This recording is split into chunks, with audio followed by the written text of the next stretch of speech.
If you look at where delivery speed's going, it's only getting faster, and it's moving towards same day and eventually 2 hour.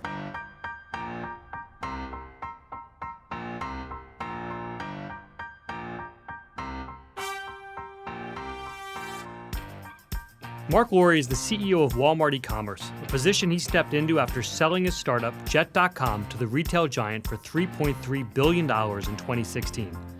Since then, Marc's been on the front lines of the biggest battle in retail, the competition between Walmart and Marc's old company, Amazon, to win over the world's customers.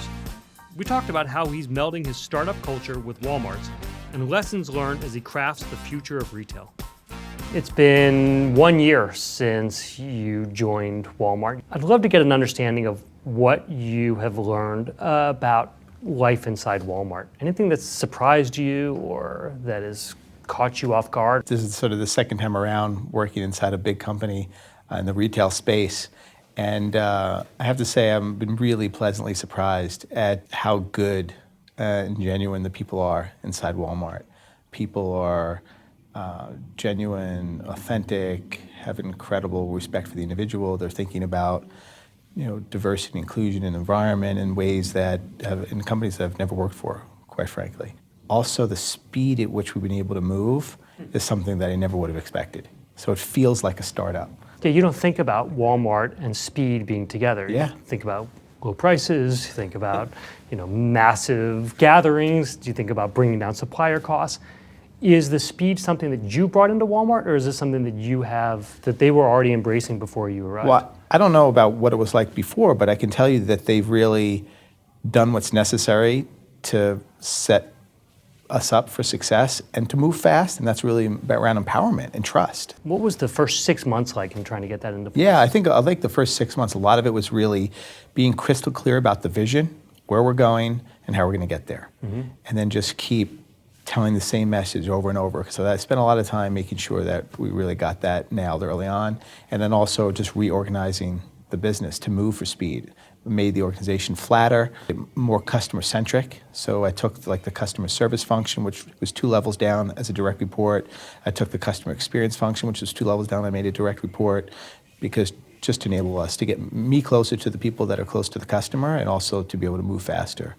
So flattening the organization was a big part. When people are looking at this, at all of the acquisitions that you've made in your first year, what are you looking for in these retailers you're purchasing? So I would say to date, it's really been a 2-pronged approach on M&A. The first bucket is really around, are there specialty retailers out there like a Moose Jaw, Hayneedle, or Shoe Buy that have deep merchandising expertise, great product content, and great relationships with vendors that they can help accelerate onto both Walmart and Jet. And the other side is the sort of bonobos, ModCloth, these digitally native vertical brands. And that's really about thinking longer term about how we're going to differentiate our assortment from the competition. You talk about the competition, and you're going deep into the long tail. I think everyone assumes that what you're talking about there is Amazon. This is an incredibly intense battle. At least from the outside, it looks that way. I'm curious, how much time do you think about what Amazon is doing and going up against? Yeah, I don't spend a lot of time thinking about the competition. I'm really focused on how do we leverage the assets we have to do things for the customer that no one else can. So one of the things that Walmart's done even before I got here, but is really starting to accelerate now, is this grocery pickup business, which is now in 1,000 stores.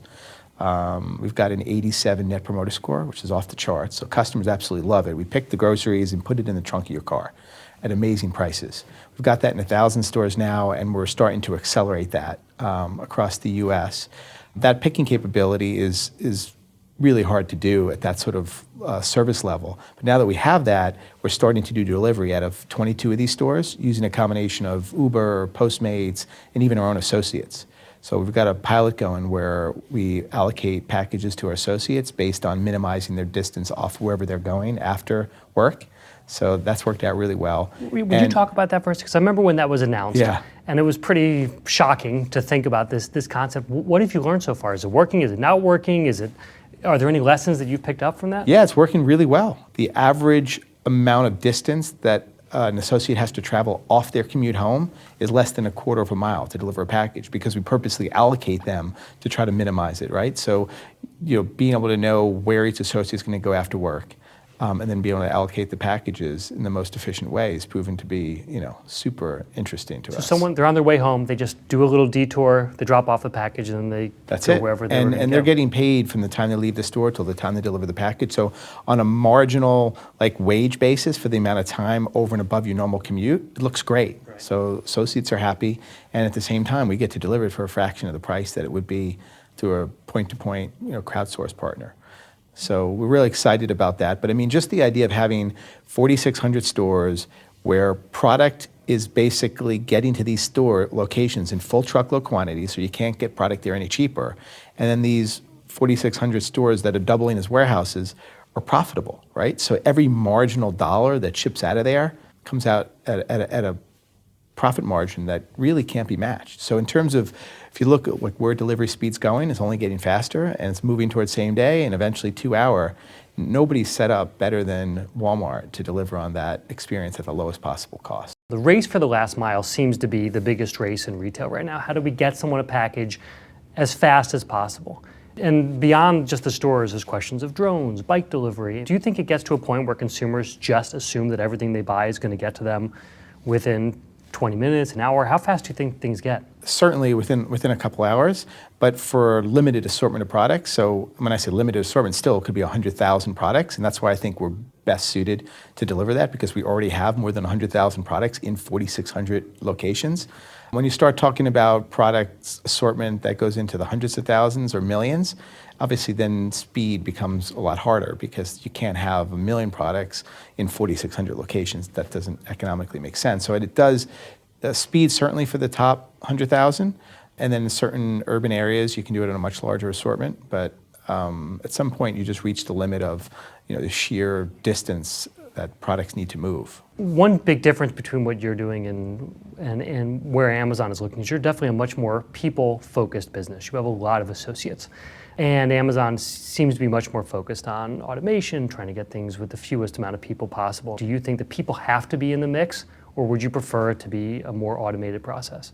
Yeah, I think it's a combination of both. I think in certain cases, technology makes sense. In others, you can't beat the human element. And so I think getting that right balance is really what we're striving for.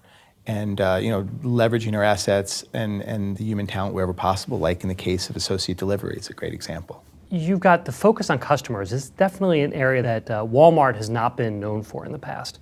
Do you think you need to change people's perception of Walmart? Yeah, I mean, I've been really impressed with what I've seen so far in terms of the strides that have been making in store with these academies and training associates and the increase in wages that happened a couple of years back. I think Greg and team have done a great job of really starting to invest more into the stores and the experience.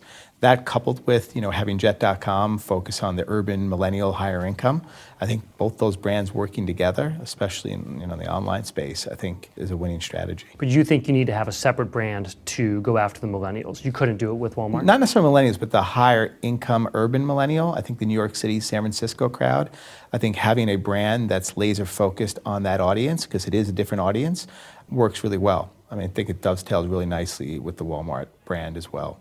And the fact that we're sharing the same back-end infrastructure means you're getting all the same leveraging scale in a way that you would if you were just a single brand. Under you have Jet.com and you have Walmart. Yeah. In your career in startups, you've built new brands. You get to form people's impression for what to expect from diapers.com. What's it like going into something where the brand perception has already been formed, where you can't create a new perception from scratch? Yeah, no, I think it's a fun challenge. It's definitely different. I think we're starting to do that. I mean, we're making a big push to elevate the Walmart.com brand, and we've already started to do some things, but you'll see a lot more in the coming year. We just moved to colored blue boxes. So if you order from Walmart, they're cycling through now, you'll get a nice colored blue box. We're redesigning the entire website that should hit, probably in Q1. We're making partnerships to bring premium assortment onto the site, and we're investing heavily in the shopping experience in both the home and fashion category, which are two categories where I think we have the ability to do a lot around the experience. Why those two categories? Those categories are more less transactional.